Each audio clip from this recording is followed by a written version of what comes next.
dari sisi kestabilan harga, bagaimana menjaganya supaya tetap stabil. Nah, saya tetap sesuai dengan pendapat saya yang sebelumnya bahwa masalahnya kita bukan betul-betul dari sisi supply-nya, meskipun memang sudah mulai ada tekanan dari sisi itu, tapi tidak sebesar dengan negara-negara lainnya. Jadi itu yang kemudian, menyebabkan Morgan Stanley juga menyampaikan bahwa pertumbuhan ekonomi di Indonesia ini masih cukup solid karena memang, inflasi yang kita alami ini meskipun ada komponen cost push inflation, tetapi masih sehat dalam konteks ini juga didominasi dari euforia konsumsi juga di satu sisi. Nah, kemudian komponen yang kedua dari pertanyaan Mbak Maria tadi adalah bagaimana menjaga masyarakat berpendapatan menengah ke bawah yang memang paling beresiko terkait dengan volatilitas dari harga komoditas ini. Nah, ini memang caranya adalah saya rasa cukup klasik bansos, BLT ini adalah cara untuk kemudian menekan inflamasi ini. Jadi ibaratnya kalau kita ada penyakit, misalnya ada bisul gitu ya, itu dikasih obat oles gitu, jadi anti inflamasi. Nah yang dilakukan oleh pemerintah sekarang sebenarnya dengan mensubsidi energi itu punya punya apa namanya masalah nanti di kemudian hari. Ibaratnya tadi saya katakan ini misalnya ada bisul nih, ditekan. Ya, Mhm. ini cara pemerintah untuk kemudian mengantisipasi lonjakan dari inflasi adalah dengan cara menekan bisul itu. Tapi nantinya ini akan pecah bisulnya akhirnya menjadi penyakit. Karena intinya adalah dari sini pemerintah menggunakan APBN untuk membiayai produk dan kemungkinan bocornya semakin besar.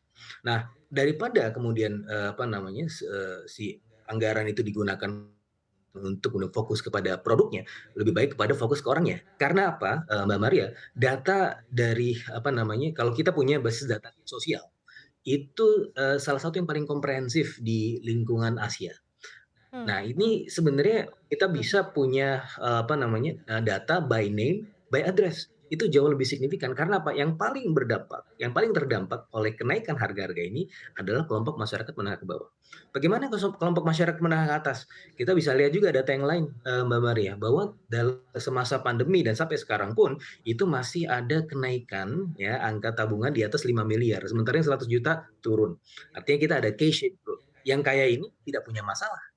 Memang punya masalah, Mhm tidak mhm tidak saya bilang mhm. tidak punya masalah sama sekali, tetapi dalam konteks, purchasing power mereka tidak memiliki masalah sama sekali.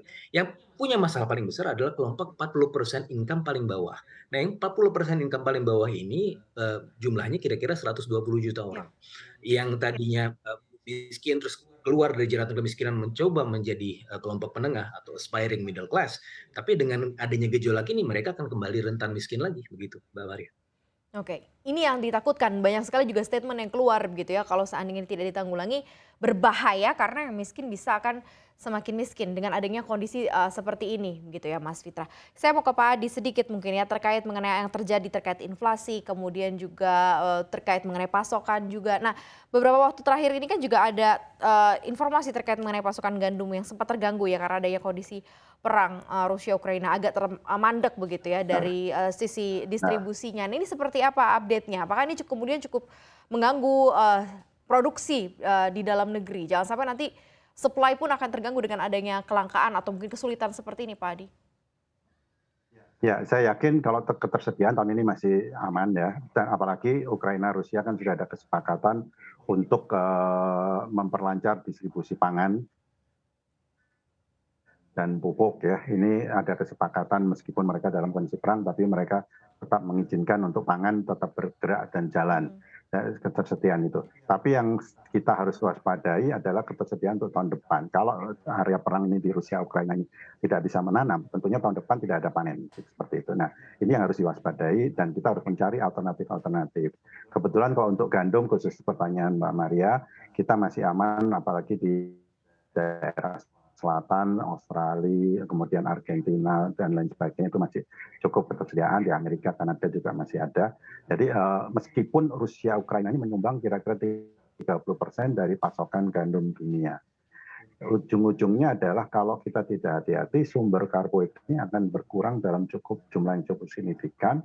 Ini akan menyebabkan ketersediaan global yang dan termasuk harga akan meningkat di tahun depan kalau kita tidak hati-hati. Oleh sebab itu, kita harus pandai-pandai mencari alternatif sumber karbohidrat. Nah, Mhm. kebetulan kalau Indonesia masih aman dari sumber karbohidrat beras ya.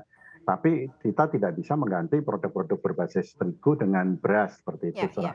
100% ya. Mungkin bisa digantikan dengan tepung-tepungan yang lain, tapi jumlahnya sangat terbatas. Tetap kita harus waspada dan hati-hati, jangan sampai sumber-sumber ini akan berpengaruh besar terhadap Indonesia. Itu yang kita harus waspadai tahun depan.